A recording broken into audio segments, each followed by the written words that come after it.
What's up, YouTube family? Yeah, this is Sinister back. I should probably change my name. I switched cars too many times.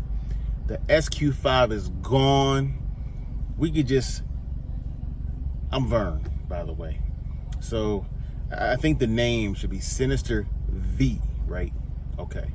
That will encompass anything I buy. You know, if it's Sinister V, you know who's rolling on it. Whether it's a Ducati or Audi or whatever car I choose to purchase. So just a little quick recap of what's been going on the last couple of months.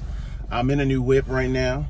The long story is SQ5 is gone. Trying to set myself up, make some adjustments, shift things financially. Things didn't turn out exactly the way I wanted to. But end of the day, the goal is to have a supercar. I also want an RS6 really bad, and that ain't a supercar, right? I'm not gonna take an RS6 and take turns and do all these things. And what got me wanting a supercar is my buddy had a Porsche. He's had a couple Carreras, and legit, he's like, "Yo, come with us. Me and a couple guys are gonna go in the twisties." And I had a Stage 3 S6, and that Stage 3 S6 it's floaty, it's boaty. I mean, and it was lowered. Had front and rear sway bars. Like, the car handled way better than stock. It's just too big for those tight twisties. And I love the straight line speed of it, the torque. There is no other. I will go and say, if you are going to purchase an Audi for the money, I would get a C7.5, so 26 and up. That is the best all-around car, in my opinion, that Audi has ever put out. The interior is classy, it's refined, it has tech, especially if you get a 2017, 2018 model that include Apple CarPlay. Otherwise, the 2016, which is what I had, you will need to do some things to it. Either way, I don't want this to be long-winded because this is supposed to be about the new whip I just got. Can anybody guess of what the interior? It's got a sunroof. What is it? It is an Audi. How did I come along to get this? Well, when I got rid of the SQ5, I decided to stack up a little bit of money. Probably didn't have a car for 2 months. And end game, I was gonna go without a car for as long as I can. I worked down the street. The weather was great, so I was on the Ducati daily. And when I wasn't, I was Ubering. Didn't really care, right? Came time, I had to pick up something, right? Some different things happened. I needed to do a little bit more travel for work, so I kind of had to get into a car. Purchased a 2017 Golf R. And I was like, oh, I like this. I like this. It's at the La Paz Blue, 6-speed manual.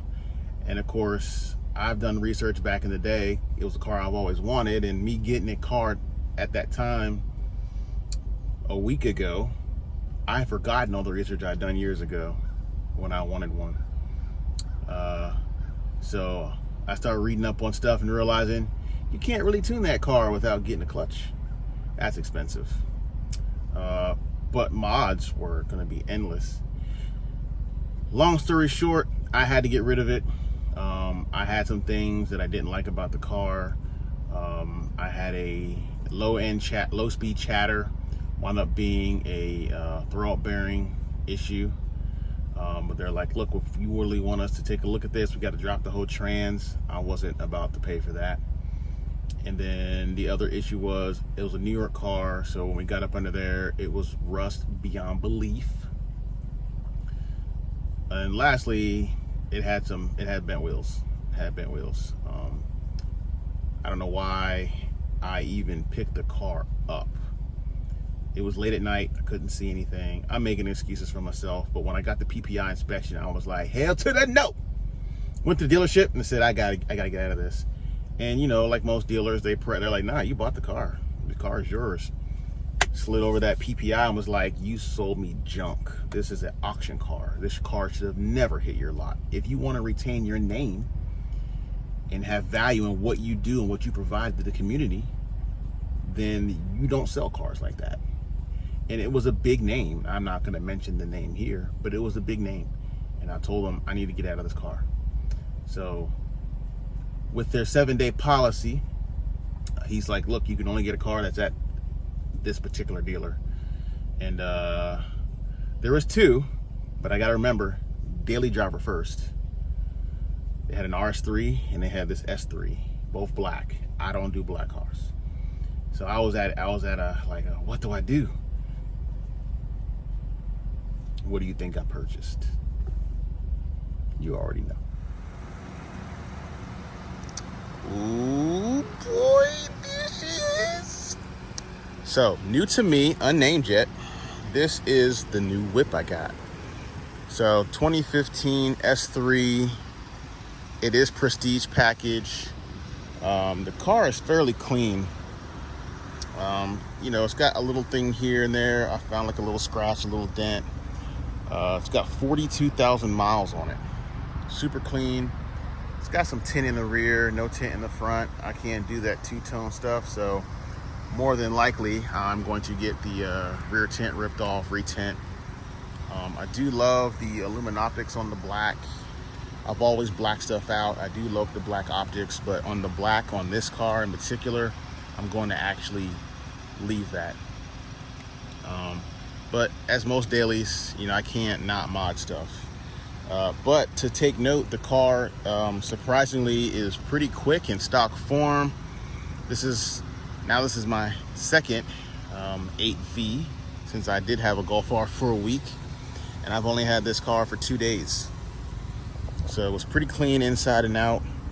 The previous owner did actually tune it. I couldn't find out what tuner it was, but it looks like the tune is taken off of the car. Unfortunately, I tried to look up some of the other tuners and they all told me we don't have any information on this car in our database. So I did order the Unitronic. She does look pretty sexy. I think she's got a wash, but she definitely needs a nice little buff. It's got some pretty good meaty Continentals on there. I realized by washing the car the other day, it has a full front end clear bra. The front bumper's clear bra, the fenders are clear bra, the hood's clear bra, the mirrors have clear bra, and the headlights have clear bra. So the car to me is super clean, even though it was previously tuned. So per Audi, I found out that it is TD1 flagged. Although she is TD1 flagged, don't really care. I think I know enough people in the Audi game, and I'm pretty mechanically inclined myself, so happy about the clear bra. The paint is pretty immaculate for a 2015. Previous owner took real good care of the car. Only mods on the car that I have noticed so far are I have a CTS Turbo dog bone insert, and it has a resonator delete on it. So I did notice when I started the car for the first time, very throaty, and I'm like, ain't no way Audi did this. Audi cars, I love Audi. I think most of you would agree with me. Compared to an AMG or BMW M, Audi and stock forms are so subdued. But you know, it only takes 1 or 2 simple little mods to make the car feel and appear the way it should have been from factory. But I'm super stoked with the car. Again, it's got a dog bone insert, resonator delete. Could not find a tune on it.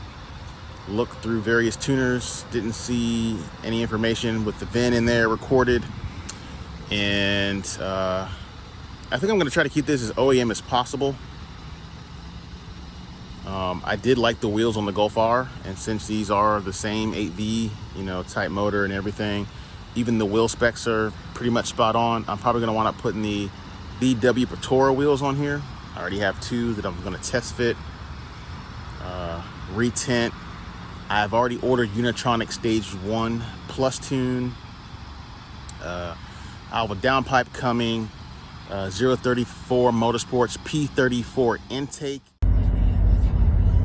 Cruising in the S3. I wanted to try to get a comparison for myself, but I don't know what a stock S3 sounds like, since this one has the resonator delete on it. But it is throaty. It is audible in the cabin. Doesn't drone, but again, adds a throatiness that S3 probably should have had originally. Factory.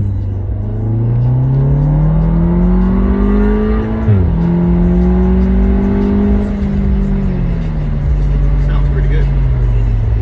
The car is actually surprisingly quick because it's so light. It's probably the Audi with the least amount of horsepower that I've owned. Well, B5 S4, but very torquey. Car handles well. And I did check underneath. Still has stock suspension. There's no springs on it. There's no sway bars on it. I love the rev match.